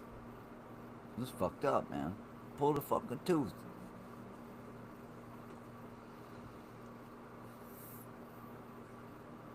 So you had extra teeth. Alright, so that makes sense. So, Diane G, what are you up to? Because this live stream's for you, girl. Oh, you know what? You know what's awesome? The amount of you guys that have been with me through all of this stuff. Like, thank you. I do appreciate the friendship and the support, the love, the help, everything. And I do apologize because I have secluded myself for so long. And then I do have bouts of like just where I just hide away from the world, hide away from everything. And that's not healthy. That's definitely not healthy. Diane says, I'm retired, staying busy. I'm 42. Can I say I'm retired? From what? What did I retire from? Nothing. No, I still got many, many years of something. Maybe one day I'll look back and say, I'm a retired ghost hunter. Done this for 35 years. I don't know why I all of a sudden turned into a southern man. Maybe I moved down south in my future. I don't know. It's a possibility. And don't eat M&Ms because the fucking peanuts, you'll pick them out of your teeth for days. Be grateful for everything every day. Well, you can't be grateful for everything. Like, you can't be grateful for a sore asshole. Like, I can't be grateful when my asshole hurts. Or, like, I can't be grateful for, getting a bill in the mail. I'm not grateful for that. Am I grateful to be alive? Yes. Am I grateful for all of the amazing things that God blesses us with every day? Yes. Even though we're blessed with some good and some bad. But I guess that's the experience, right? That's what makes it all worthwhile. Ain't that right, big guy? He agrees, I think. There is a Bible verse about the Nephilim. Half humans. Exit the Bible. Not sure which book. You definitely do learn from the bad stuff, Diane. In fact, I don't think there's very much good stuff that you learn from. Like, it's good, so you enjoy it. It's like, yeah, it's good, fun, yeah. It's the bullshit that you learn from. It's like, I am not gonna do that again. Yeah, sticking nickels up your nose is probably not a good idea. Stick to quarters. I'll tell you guys the story of the infamous nickel in the nose. So in my early probably mid to late 20s, I was watching the Guinness Book of World Records on television, and I had watched a certain world record that was being broken, and it was a gentleman who had fit the most amount of quarters in his nose. And I thought to myself, like, if you look at my nose, I got a big motherfucking nose. This shit right here, I can fucking break that record. I know I can. So I think the dude had like 25 quarters in his nose this way. So I start putting the quarters in there, like a roll of quarters, you know. I think I had like 8 on this side, and I'm working on like 8 on this side. I'm almost there. I got like 18 quarters in my nose almost. I'm very, very close to the record, right? But I run out of quarters. So I'm looking, and all I could find is a nickel. So I'm like, they're about the same thickness. We could use nickels, right? So I take the nickel and I put it in the nostril, and all of the quarters shoot down out of my nose, and the nickel shoots straight up into this area up here and sticks up here, like right in this area. And so now I've got this nickel lodged in my eyeball almost, and every time I breathe like that, I can feel the nickel go rap, rap, rap, rap, rap, rap, rap, rap, rap, right against my sinus or whatever it may be. I'm a grown person, at least I should have been, and it's pretty late at night, and now this is an emergency situation, so I need to inform somebody, because I don't want to die from having a nickel stuck up my nose. So I wake up my mother, and I'm like, Ma, you gotta get up. You gotta wake up. And she's like, what? I'm like, Ma, I got a nickel stuck up my nose. What? I got a nickel stuck up my nose. And she just gets up, and she is laughing so horribly. She's laughing so much. And I'm like, this is a serious situation. I now have blood coming out of my nose. And she's like, well, how the fuck do you get a nickel stuck in your nose? And I don't think I wanted to explain that. Well, I had it going on the sinus. So I'm like, Mom, can you please help me find tweezers, please? I need to get this out of my nose. And she finds the tweezers. She's laughing her ass off. And so I get them damn tweezers, right? And I get them up there.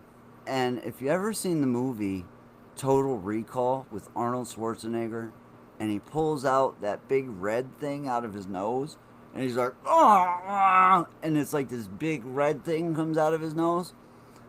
That's what it was when I pulled that nickel out of my sinus, because I clicked onto it and I pull it out, and at that point it's now engulfed in blood and snots, and it was a mess. So I pulled it out, and I probably got brain damage from the damn nickel, and that's probably why I'm here on YouTube talking to you guys, because I'm nickel in the nose guy.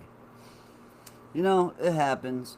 So what I'm gonna say is, don't put nickels in your nose, no matter what age you are. It's not good for you. It's not a good source of iron or nickel.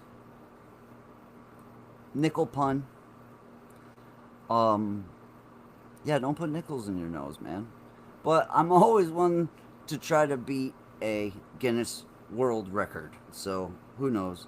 If you're out there trying to break a world record, what if I would have broke the record, man? That would have been cool. Only thing, I would have had nobody there to record it. Maybe next time I should do that. Oh my gosh. I still got some of my drink here. That is magical. This is a fruit slushy that Mama Rock mixed up for me. That shit is fucking good. Sorry about my language. I did put this on mature only.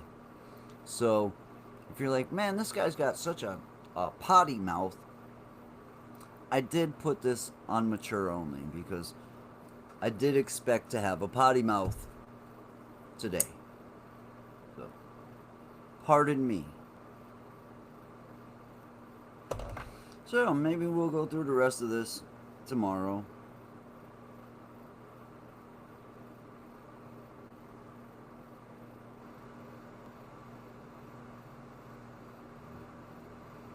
You know what, Eddie? It's like this too, you know? It seems like everybody's your friend when you're on the top. You know what I mean? And what I'm getting at is it's like people come around for the fruits. They don't come around for the labor. You know what I mean? But you've always been a great friend to me, and much love to you and your whole family. You guys definitely rock. Love y'all. But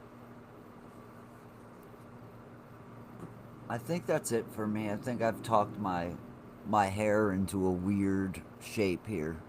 You see this? I talked my hair into this shape. Now it looks like my head exploded a hair patch. Okay. Alright, so I hope you guys have a great day or evening. What is it, 5:45? Holy schmoly. It's getting late already. I got up super late today. Yeah. So, much love. We'll get with you soon. Hope you have a great one. Dog hand.